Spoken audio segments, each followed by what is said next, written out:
अस्सलाम वालेकुम नाजरीन, मैं हूं मोहम्मद अब्दुल हकीम। आइए देखते हैं आज का ये खबरनामा। गुलाम गौस जिलानी नामी एक शख्स ने चार मीनार के एमएलए मुमताज अहमद खान पर यह इल्ज़ाम लगाया है कि सलाम नहीं करने पर इन्हें थप्पड़े रसीद किए गए। हालांकि गुलाम गौस जिलानी एमएलए साहब के घर के बिल्कुल करीब में रहते हैं और इस शख्स का कहना यह है कि एमएलए साहब 25 साल से अवाम को बेवकूफ़ बना रहे हैं। हालांकि क्या बेवकूफ़ बना रहे हैं ये हमने तो नहीं देखा, लेकिन ये शख्स कह रहा है। चलो ठीक है, ये अंदाज़ा लगाया जा रहा है कि 25 साल का जब ये शख्स जिक्र कर रहा है तो एमएलए साहब से क्या दुश्मनी है ये पता नहीं। ये क्या वजह हो सकती है, क्यों इन्हें बदनाम किया जा रहा है, ये तो अल्लाह ही बेहतर जानता है। हम इसके बारे में कुछ नहीं कहेंगे क्योंकि हमने देखा ही नहीं ऐसा। अब हम ये सोच रहे हैं कि मुसलसल एमएलए साहब को बदनाम किया जा रहा है। ऐसा मालूम हो रहा है कि इनके साथ कोई साजिश हो रही है, क्योंकि इन्हीं की जमात के तरफ से बदनाम करके आने वाले दिनों में टिकट नहीं देने का ये रास्ता बनाया जा रहा है। ऐसा महसूस हो रहा है हमें तो, क्योंकि हम तो सच बताते हैं। अगर किसी के पेट में दर्द होता है तो हमें इसकी कोई परवाह नहीं। अब मुमताज अहमद खान साहब 25 साल से अगर बेवकूफ़ बना रहे हैं तो फिर पार्टी इन्हें टिकट क्यों दे रही है, ये गौर तलब बात है, क्योंकि ये दूसरी बार इन्हें बदनाम किया जा रहा है। हाँ, थप्पड़ रसीद करने की वजह क्या है ये हमको तो पता नहीं, लेकिन अब कोई आदमी मुश्तइल होता है तो शायद ऐसा कुछ होता होगा, लेकिन सच्चाई क्या है ये तहकीकात के बाद ही पता चलेगा। आइए देखते हैं ये रिपोर्ट। मेरा नाम गुलाम गौस जिलानी है। मैं साबिक़ा कॉरपोरेटर ग़ुलाम समदानी साहब जो रुकने आमिला मजलिस इत्तेहादुल मुस्लिमीन थे उनका पोता हूँ। मैं मन्नान का बड़ा भाई हूँ। मेरे घर के दो घर बाजू मुमताज़ अहमद खान एमएलए रहते जो 25 साल से आवाम को पागल बना रहे हैं।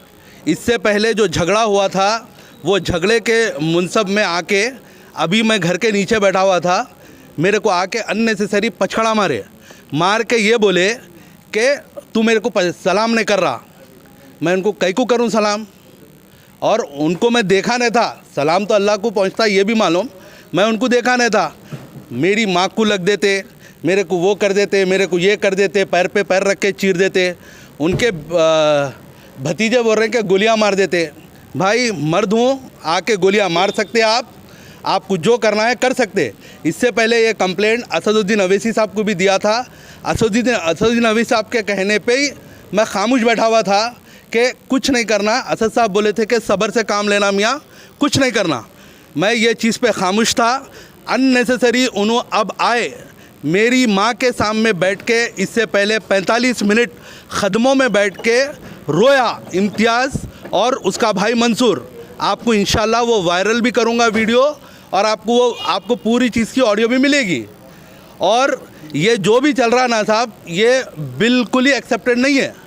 उन्होंने सीनियर एमएलए होंगे अपने घर में, और उन्होंने पब्लिक के लिए एमएलए बने, उनके घर की ज़ाती मफाद के लिए नहीं बने हुए। ये सबसे ज़्यादा अहमियत वाली बात है। असद साहब आप इसको नोट लीजिए। अगर आपकी भी ये नहीं सुन रहे तो उखाड़ के फेंकिए।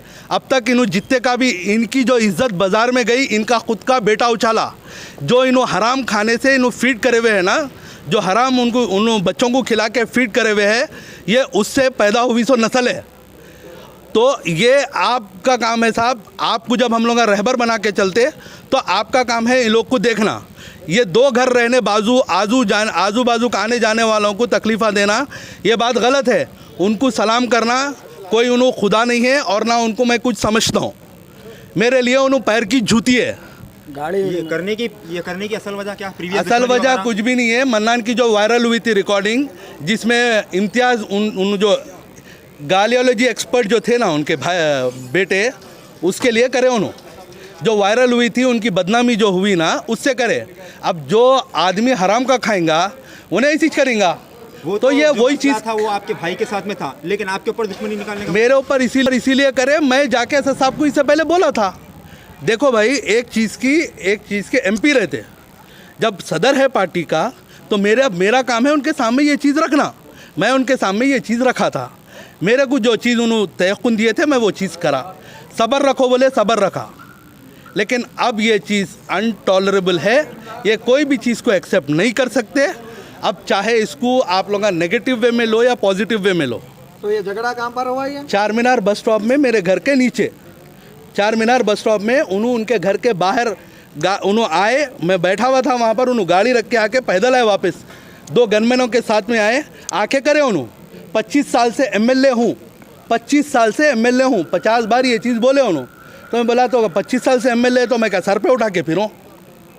अभी आप जो पीएस में कंप्लेंट वगैरह हुसैनी आलम पीएस में कंप्लेंट करा, कंप्लेंट का कुछ भी एक्शन होने वाला नहीं है। मेरे को ये भी मालूम है उनका दबदबा क्या है, वो भी मेरे को मालूम है, ठीक है।